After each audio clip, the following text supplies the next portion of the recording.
প্রধান উপদেষ্টা আরও বলেছেন, নির্বাচন বানচালের জন্য ভিতর থেকে বাইরে থেকে অনেক শক্তি কাজ করবে। ছোটোখাটো না বড় শক্তি নিয়ে বানচালের চেষ্টা করবে। হঠাৎ করে আক্রমণ চলে আসতে পারে। এই নির্বাচন চ্যালেঞ্জিং হবে। যত ঝড় ঝঞ্ঝাই আসুক না কেন আমাদের সেটা অতিক্রম করতে হবেই। উনি এটা বলেছেন। এটাই আজকের মিটিংয়ের মূল বিষয় ছিল।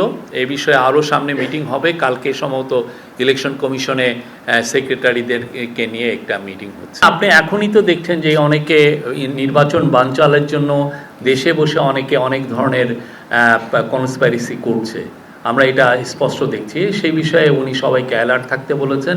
কেননা যারা পতিত স্বৈরাচার এবং তার দোসররা, তারা তো অবশ্যই চাবে না যে দেশে একটা ফ্রি ফেয়ার ইলেকশন হোক।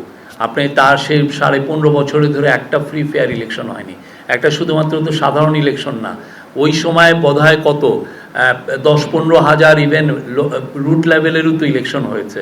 ইউপি ইলেকশন হয়েছে, যে চেয়ারম্যান উপজেলা চেয়ারম্যানের ইলেকশন হয়েছে, আপনার মেয়রের ইলেকশন হয়েছে, পৌরসভার ইলেকশন হয়েছে। একটা ইলেকশনও ফেয়ার হয়নি। তো ওরা চাবে না যে বাংলাদেশে আর একটা ফেয়ার ইলেকশন হোক, কারণ এটা আনফেয়ার থাকলে ওরা দেশে চায় একটা ইনস্টেবিলিটি তৈরি করতে। সেই বিষয়েই চিফ অ্যাডভাইজার বলেছেন, সবাইকে বলেছেন সতর্ক থাকতে। অবশ্যই এটা ওনারা বলেছেন যে আমাদের লক্ষ্য একটাই, বাংলাদেশের ইতিহাসে সবচেয়ে ভালো একটা ইলেকশন করা।